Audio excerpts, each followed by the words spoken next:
This week, the leaves are like flowers, but the trees are losing them because it's fall. We're losing our egos if we dare to give them up.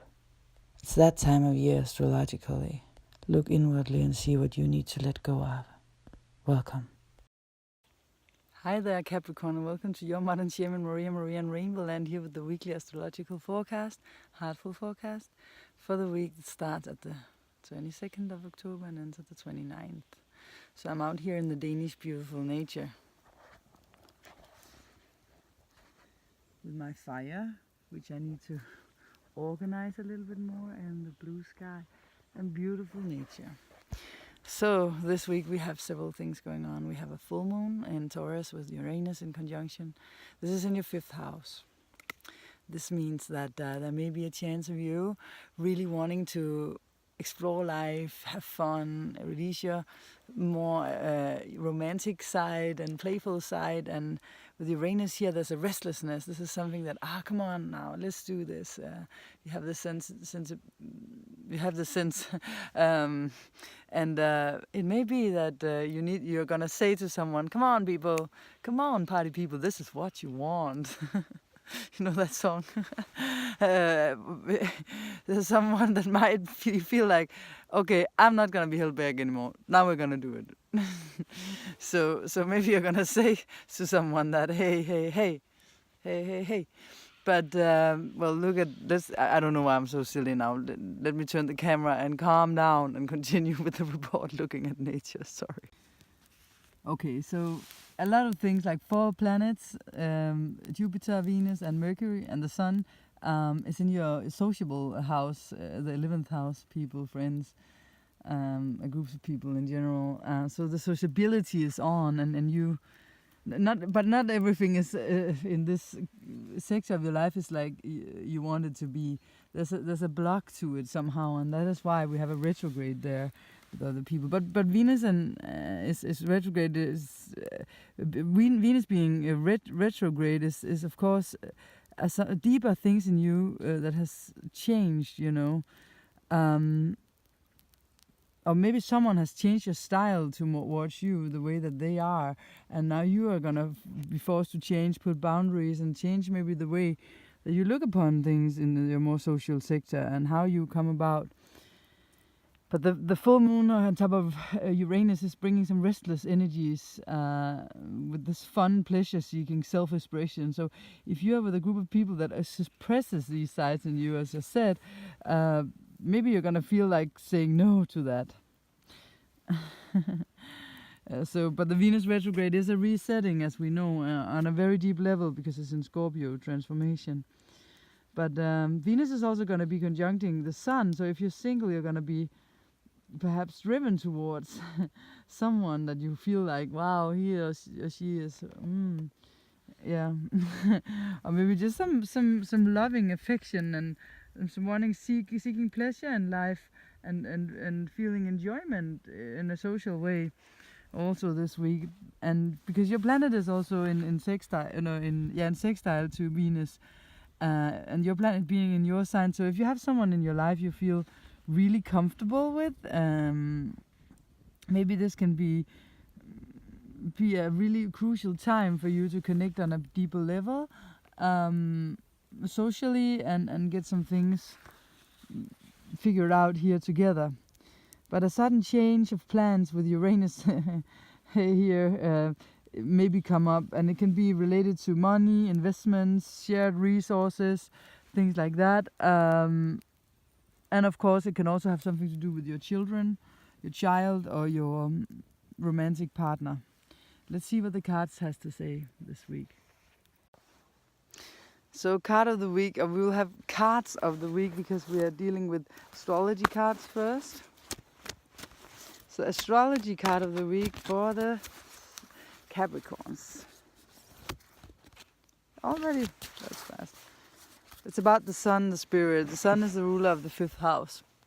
It's about you coming out there shining, showing us your, more here I am side. Let's play, let's come out in the sun, let's be like little children, big adults again, showing our hearts, following our hearts, coming out there. 5th house, it's the full moon. For the next couple of weeks you're gonna feel that. And then we're gonna have the tarot card of the week for the Capricorns, and that will be tarot card of the week for the Capricorns. Yes, Wheel of Fortune. Take a chance, take a risk. You will be rewarded. Life is gonna give you something nice this week, unless the wheel lands on a less fortunate page. If you do your job, if you've done your spiritual homework, if you've opened up, these are fixed energies, then you can manifest something good this week and positive. The Wheel of Fortune is spinning. I hope it lands on a good spot for you. Don't follow trends, follow your heart. And now a trip around nature seen from above, with me going deeper into the astrology of this week.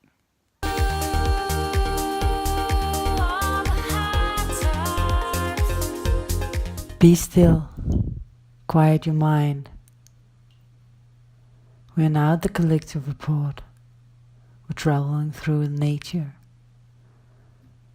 And the first message here is, be still and quiet your mind and your life. This is more important than anything else that I say in any report.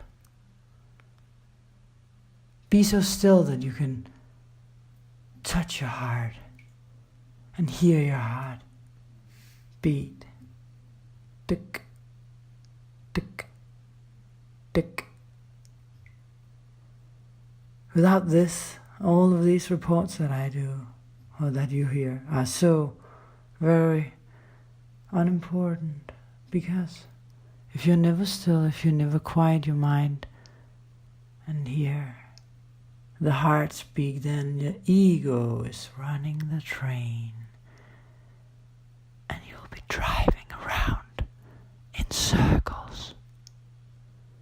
If you want to get off the train and come to another level, time is up now to find your way into silence and stillness, and believe in that you dare let go of your ego and hear and listen to the needs of your higher self.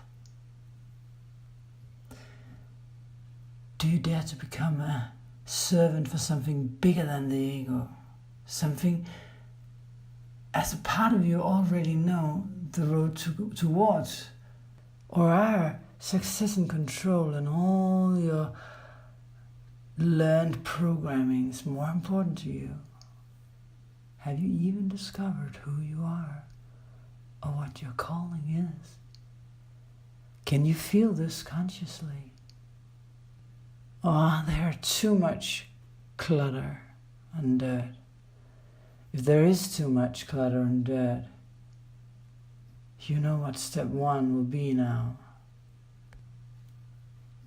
To try to don't identify yourself with the noisy voices inside a certain place, which is overruling anything good anyways. It's not giving you any joy, and it's overruling anything inside of you. And this part of you cannot forgive. This part of you will just hold on in order to get drama. Get you in the front seat. Get you in the front of everything you do. You are the loving, forgiving you. Someone who doesn't hold on. Someone who says no to negative manipulation, violence, and power. Who's, whenever confronted, just leaves without a fight, quietly and peacefully, if it's not right for you to be there. And if we cannot say no and stay in this peaceful, quiet ego state where the ego is quiet and you just hear the voice of your heart when you speak, you hear that you're soft in your voice, you hear that there's nothing inside of you that judges the other person. You feel your heart. You feel that you can speak without wanting something from someone else. Then your ego is away.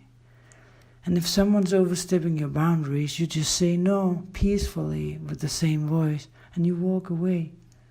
If you start fighting, you will know that it's no longer you. It's your ego that has started to take over again. My brother, Jacob, he's a math professor. And I love him so dearly. We have had some sort of reunion.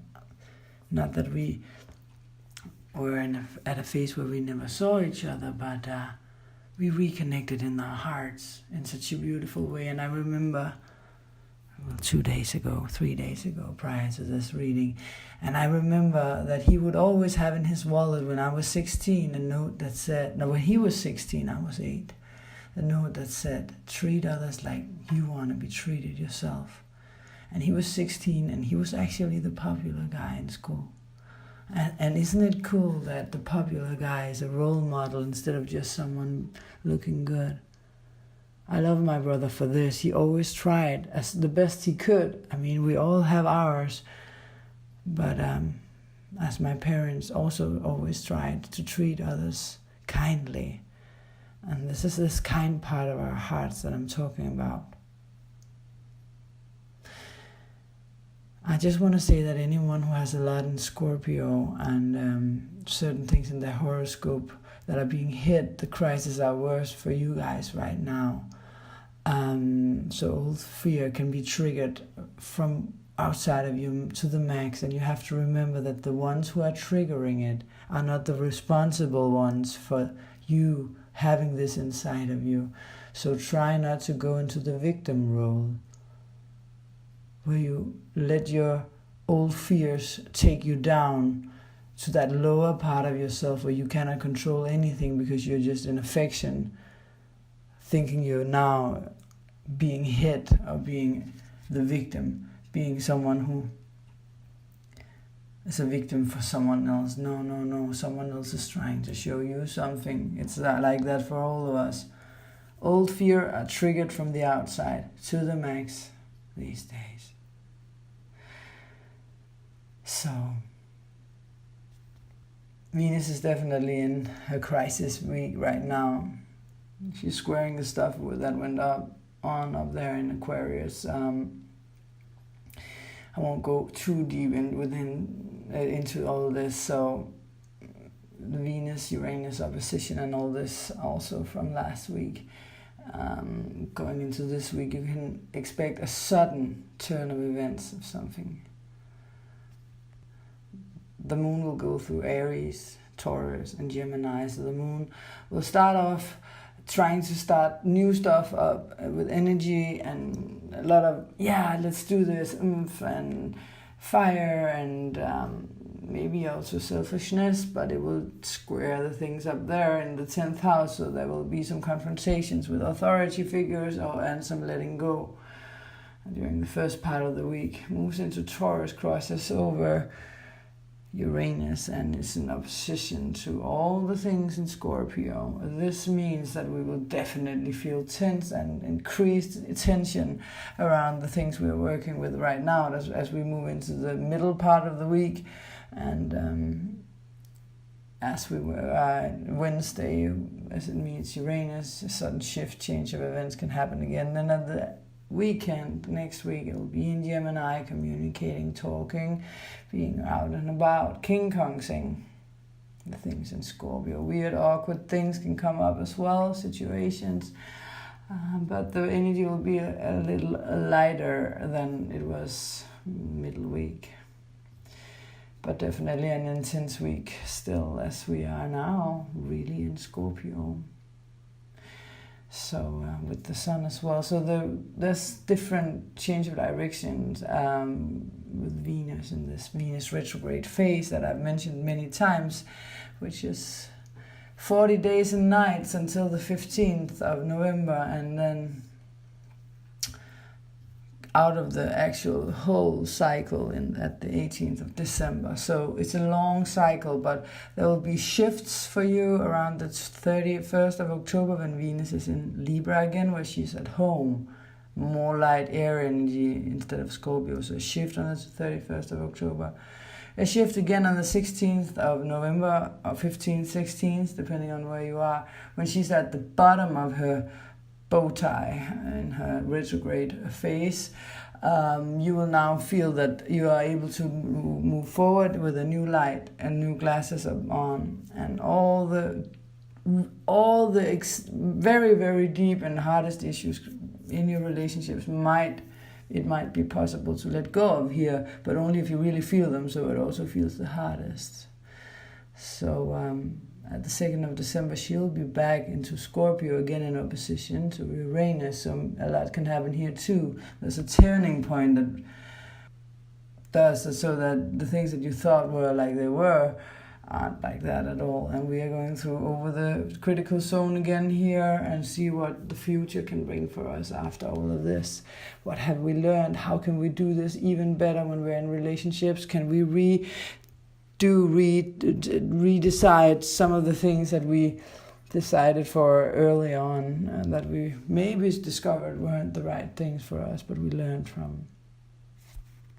For the Scorpios themselves, relationship situations shift constantly now, new people in and out constantly. So there's a full moon this week, as I said, so it's going to be a very intense week. Venus opposition to Uranus, something really strong, some really strong intensity comes in, and the notes are squaring Uranus, as we talked about. That is really intense in this Grand Cross. So money and intensity and sexuality are the things that's going on in Scorpio. So other people's money, your money, what do we do with money? Money we share with other people. Sexually, reshaping, redoing, reformulating things in regards to these things. With Venus retrograde here and Jupiter, Mercury is here, Sun is here. So it's all about relationships on a deep level, also the relationship to ourselves. So all water signs are endings, and the first 6 signs in the zodiac are personal signs. They are all about me, I am, I have, I think, I feel, etc. And the next 6 are the impersonal signs. And we have entered a month ago the impersonal signs, where it's about us and the other people in different levels. So usually something new starts in Aries, and Aries is the unconscious energy, sign number 1. And the actions through Taurus and Gemini and Cancers are unconscious about what it's doing, and it ends, this unconscious doing and moving about, etc., is ending in Cancer, in the water sign of Cancer, the 4th sign. So we go through fire, earth, air, water. So we start with the fire in Aries, we go into the earth energy, calm down, feeling can be heavy in Taurus. Then we go to the air energy, talk about lightness, skirting over the surface in Gemini. And then a little bit heavy with water. It's always heavy because it seeks towards the ground, right? And dies is flushed away with the water in Cancer. That was the unconscious energy and actions. And then we'll have a self-conscious period with Leo, where it starts again with fire, and then ideas, and going into Virgo, where it's earth energy, grounding them, manifesting, materializing the ideas there. And then the self-consciousness moves into Libra and develops in regards to relationships, and then into water again. Libra was also air, talk, being about in a lighter thing, and then going into Scorpio, into water signs, where we are now killing the self-consciousness, because we are now in the transpersonal signs and the transpersonal cycle when it starts in Sagittarius, but we have to kill it first in Scorpio. It's a cycle, and this is how we learn and grow on a spiritual and personal level through the zodiac. So everything, Jupiter, Sun, Venus and Mercury are in the Scorpio, so it's the death of our self-consciousness, and it's really spiritual, mega spiritual, a really mega big spiritual opportunity to ascend, of course. Ascension time, spiritual people, light workers. Let go of your ego now, and your hurt, and your wounds, and your blaming others. It's your past you're letting go of. Don't kill the messengers, please. All of our challenges here as spiritual beings are often our ego. That often are more here in the self-conscious and unconscious part of the first 6 signs. But now we have the chance to really move. So even though we have a higher self, and even though we have souls in this whole story, and we are beings, souls in bodies here that usually are just infinite beings in contact with everything, with God or whatever, and then we are also incarnated in this body, in this incarnation, life after life. And in this body we have an ego that loves drama, and this ego is making the big show, which does that we are effing around in our minds, and we cannot find this moderation and relaxations, because desires, wants, and I want more and bigger, new and better, drama, attention. It's the ego.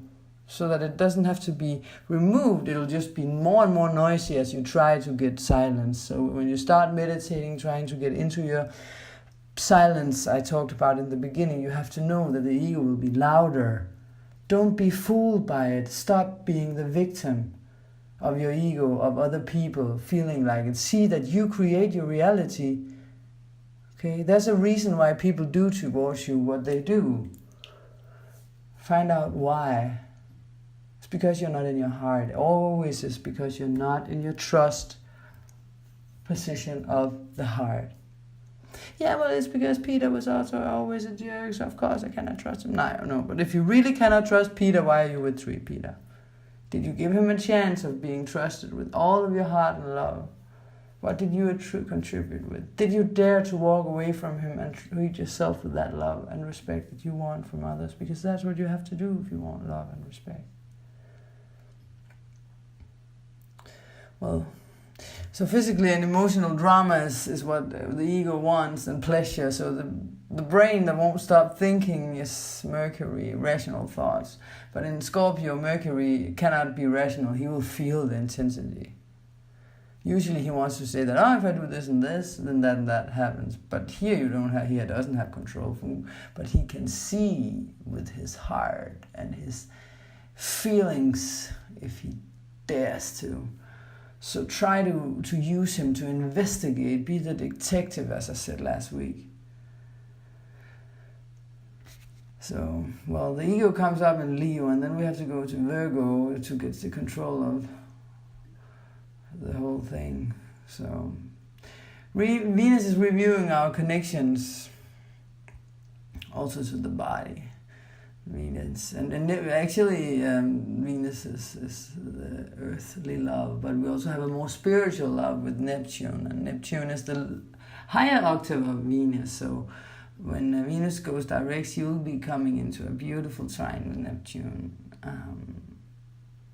Well, it will still be a while, and Jupiter is going through Scorpio, and he will come into grand trine with Chiron. So there will be beautiful, higher spiritual love waiting for us after this ascension process. Don't hold your breath, but know deep inside your heart that everything will be solved and healed if you dare to let go of your need to control. In Scorpio, we're dealing with issues like loss, betrayal, abandonment, neglect, and abuse, forces beyond our controls, from our partners, ourselves, and our impulses, instincts, and a power through merging with other people and uniting on a deep level. This is connection. The deepest connections is in Scorpio with sexual drive, sexual power and force. And society is ruled by this these days, this force, because it's beyond, it's like the stimulus, like alcohol, drugs, and sex has become a drug, and it's just so accepted because everyone does it, then it's okay. It's like also okay, but also like in Denmark, people drink a lot. And it's like, well, everyone does it, so that's normal and thereby accepted. Yeah, but when you drink, if you work on your spiritual self, and whenever you drink, you have to know that takes you, because spirituality, when you clear yourself spiritually and meditate, you get into higher levels, higher realms, and every time you drink, you take yourself all the way down again. You have to start all over. And the same thing with sexual stimulants, wanting more. You're just feeding the ego, right? So, we have to open ourselves in Scorpio for the positive sides of Scorpio, and that has something to do with trust, so that we can heal these wounds and love and trust again. So we can open ourselves up for deeper forms of intimacy, connections to others. And the whole intention is to experience this beautiful, sacred sexuality where we connect with our soulmates, our twin flames, on a spiritual level, not just to get stimuli and not just to... But we also have to know that, of course, we take away some of our spirituality if we just use the sexual intercourse to get an... I just want to be honest here. I don't remember the English word now. When we get release, males or females, our spirituality also drops. So if this is what we want, and we do this after 2 minutes just to get the release, boom, the energy goes out. We have to know that. But if we use this thing we have with each other to go deeper within, then it's something else. We can experience this beautiful sacred sexuality. And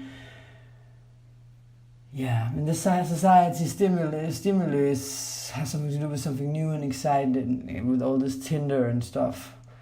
But sacred union is about real, lasting stimuli for the soul that we can use in the long run as a soul being, even when we're not here. It's when we can reach deeper in, when we are together with our partner instead. But how do we do it? Well, exploring spirituality between us and reach new and fresh layers inside of ourselves, instead of always seeking outwards, as the whole of society is trying to make us. Like this new times relationships, spiritual relationship will be that we will stay together, and more twin flames will incarnate at the same time to rise up the vibrational level here on the planet. And it's our responsibility to go deeper in as conscious light workers, instead of fearing into new relationships, unless it's supposed to happen, of course. But when we know we found the right person, then use the hard times to instead take responsibility for ourselves, help each other through the hard times. Help each other when the ego comes out. Instead of just always saying, okay, you're not good enough, I don't want you have too many errors, then help the soul, goddammit, instead of just escaping and putting more fear into the person. Try to help, then you'll get it back. We get what we give. It's the whole deal. Yeah. So soon enough we'll have Jupiter and Saturn, expand our consciousness, have fun, explore life on another level. So where do you get your physical and emotional pleasure from? Last thing today, it was a long report, is that if we really wanted to love, we have to let go of the hurt ego and forgive. The more you feed your ego, the more hurt you will get. The more you feed your ego, the louder it shouts. And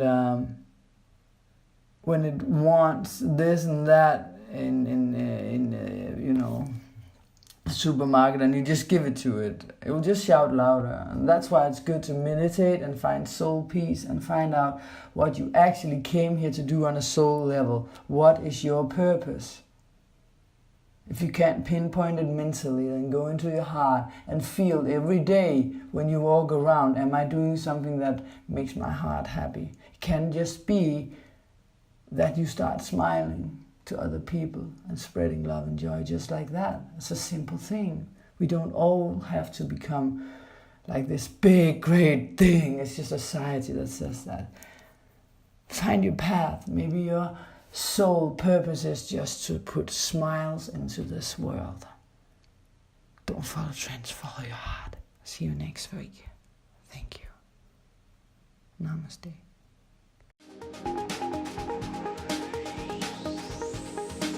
There is this angel saying, I'm gonna find my way back home. The secret is love, he said. You've got to lift yourself up. Try again, one day you will break through. What you long for will find you. Through all the hard times, I always seem to find the light in your eyes. We fought through. Don't follow trends, follow your heart.